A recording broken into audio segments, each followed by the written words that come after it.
बहुत समय पहले की बात है। एक सुंदर और समृद्ध राज्य हुआ करता था जिसका नाम था नूरिस्तान। यह राज्य हरी भरी वादियों, साफ झरनों, ऊंचे पहाड़ों और अच्छे दिल वाले लोगों से भरा हुआ था। इस राज्य पर एक न्यायप्रिय और बुद्धिमान राजा शाह अजीज राज करते थे।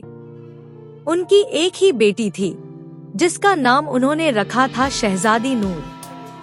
नूर का चेहरा चांद की तरह रोशन था, लेकिन उसका दिल उससे भी ज्यादा उज्जवल और दयालु था। बचपन से ही उसे किताबें पढ़ना, कला सीखना और लोगों की सेवा करना बहुत पसंद था। महल में उसके शिक्षक उसे शाही जीवन के लिए सभी योग्यताएं सिखाते थे, लेकिन नूर का मन सबसे ज्यादा गरीबों की मदद करने में लगता था। वह अक्सर महल की खिड़की से नीचे की दुनिया को देखती और सोचती कि वह इन लोगों की जिंदगी कैसे बेहतर बना सकती है। जब नूर 16 साल की हुई तो राजा शाह अजीज ने घोषणा की कि अब समय आ गया है कि नूर को राज्य चलाने की जिम्मेदारियां सिखाई जाए।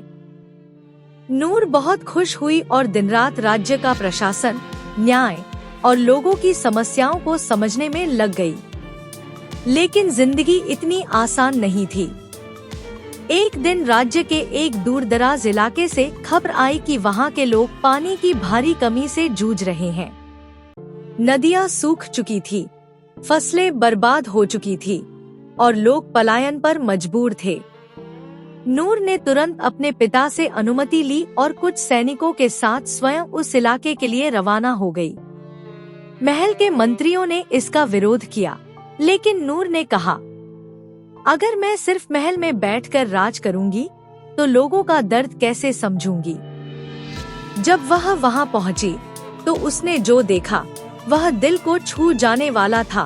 भूखे बच्चे, बेबस महिलाएं और असहाय बुजुर्ग। नूर ने वहीं एक शिविर स्थापित किया, डॉक्टरों, इंजीनियरों और किसानों की टीम बुलाई और उनके साथ दिन रात काम करने लगी। कई महीनों की मेहनत के बाद एक छोटा बांध बनाया गया, कुएं खुदवाए गए और खेती के लिए जमीन को उपजाऊ बनाया गया। नूर की लगन और सेवा से वह इलाका फिर से जी उठने लगा। लोग अब उसे महारानी नूर कहने लगे। जब वह महल वापस लौटी तो पूरे राज्य ने उसका जोरदार स्वागत किया। राजा शाह अजीज ने उसे औपचारिक रूप से अपना उत्तराधिकारी घोषित कर दिया, सिर्फ खून के रिश्ते से नहीं बल्कि उसके कर्मों और सेवा भाव के कारण।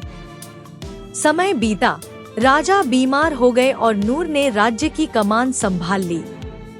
उसने स्कूल खोले, मुफ्त इलाज की व्यवस्था की, महिलाओं के लिए कौशल विकास केंद्र बनाए और सबसे खास बात, हर साल कुछ दिन आम लोगों के साथ बिताने की परंपरा शुरू की ताकि वह हमेशा उनकी जिंदगी से जुड़ी रह सके। नूर ने कभी शादी के बारे में ज्यादा नहीं सोचा था, लेकिन एक दिन एक दूसरे राज्य से एक काफिला आया।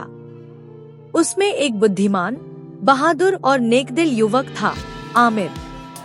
वह एक राजा का दूत था, लेकिन नूर की सादगी और सेवा भाव से बहुत प्रभावित हुआ। नूर ने भी उसकी समझदारी और ईमानदारी की सराहना की। कुछ समय बाद दोनों की शादी हुई, लेकिन नूर ने एक शर्त रखी, वह राज्य नहीं छोड़ेगी।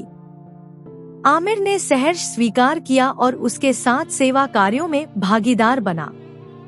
इस तरह शहजादी नूर सिर्फ एक शासक नहीं बल्कि एक आदर्श नेता बन गई।